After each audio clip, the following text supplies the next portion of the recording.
Ma min muslimin yusbihu.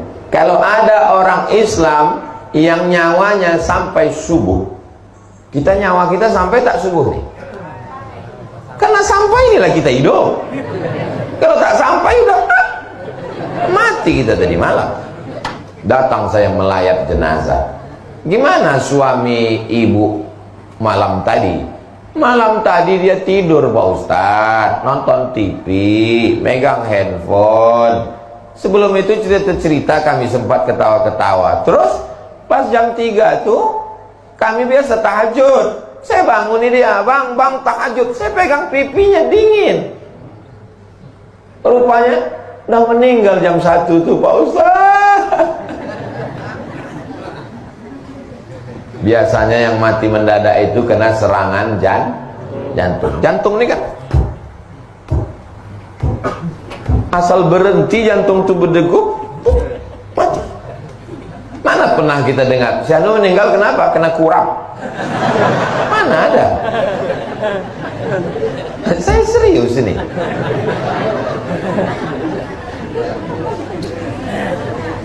Orang mati karena jantung berhenti berdetak. Kalau jantung berhenti berdetak, darah tak mengalir. Kalau darah tak mengalir ke otak, semua organ tubuh ini mati.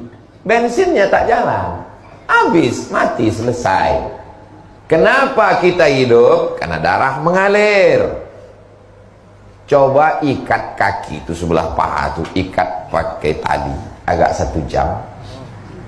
Habis itu coba rasakan ujung kaki. Ada rasanya? Tak ada. Mati rasa. Kenapa mati rasa? Karena darah tak mengalir. Kenapa darah tak mengalir? Karena diikat pakai tali. Begitulah kalau seluruh badan kita ini darah tak mengalir, mati. Kenapa darah mengalir? Karena jantung menyemburkan darah. Dokter hanya bisa menjawab sampai di situ. Kenapa orang hidup? Karena jantung menyemburkan darah. Kenapa jantung bergerak? Tak bisa menjawab. Kenapa jantung bergerak? Yang bisa menjawab itu hanya orang yang berakidah, bertauhid. Karena Allah meniupkan ruh. Ketika ruh itu dicabut, maka jantung pun berhenti berdetak. Dan berubahlah darah menjadi nanah. Darah itu berubah menjadi nanah, daging membusuk, biji mata keluar mengelupas, rambut yang selama ini habis 30% anggaran belanja untuk beli sampo.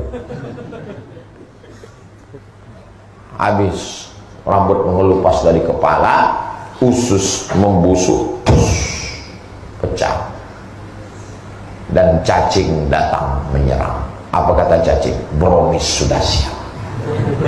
Akhirnya kita hanya setumpuk daging busuk yang akan menjadi santapan cacing tanah. Alhamdulillah subuh ini kita hidup. Dan tadi kita katakan alhamdulillahilladzi ahyana ba'dama amatana wa ilaihin nusyur.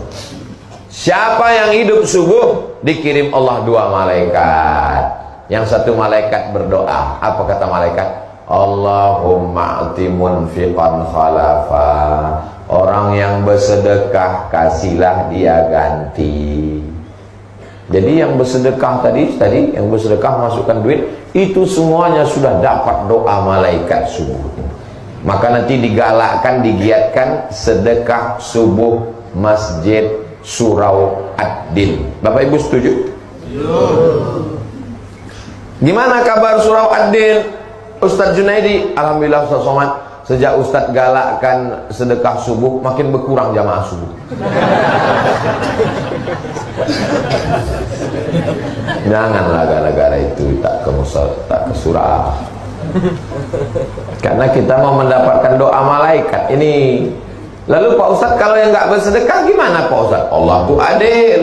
Yang nggak bersedekah dikirim Allah malaikat satu lagi. Berdoa juga, didoakan juga. Bunyi doanya, Allahumma ati mumsikan talafa.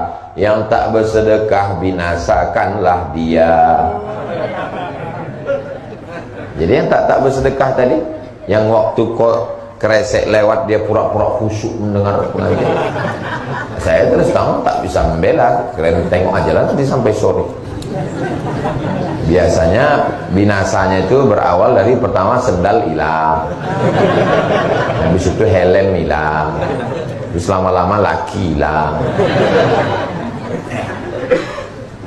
Doa malaikat itu pasti kabul. Ini hadisnya sahih nggak Pak Ustaz? Hadisnya ada dalam Sahih Al-Bukhari, ada dalam Sahih Muslim. Hadis tersahih dalam Ahlus Sunnah wal Jamaah. Allahumma a'ti munfiqan khalafa. Setiap subuh. Tapi subuh ini saya nggak bawa uang Pak Ustaz. Cincin kami terima. Mana kresek kita? Bawakan sekali lagi. Banyak ibu-ibu ini yang mau ngasih cincin, jam. Nah, besok jalan sekali lagi Pak. Ada kunci motor, masukkan. Kunci berangkas, masukkan. Saya melihat orang Mesir bersedekah. Begitu dibawakan goni beras, langsung orang Mesir, ibu-ibu, emak-emak Mesir itu membuka cincinnya, rantainya, gelangnya, masuk semua. Tenang saya nengok. Begitu dibuat di Indonesia, mereka buka carinya mana yang paling kecil. Oh, enggak jadi. Ada satu yang masuk kan, begitu dibawa ke toko Cina, imitasi lah.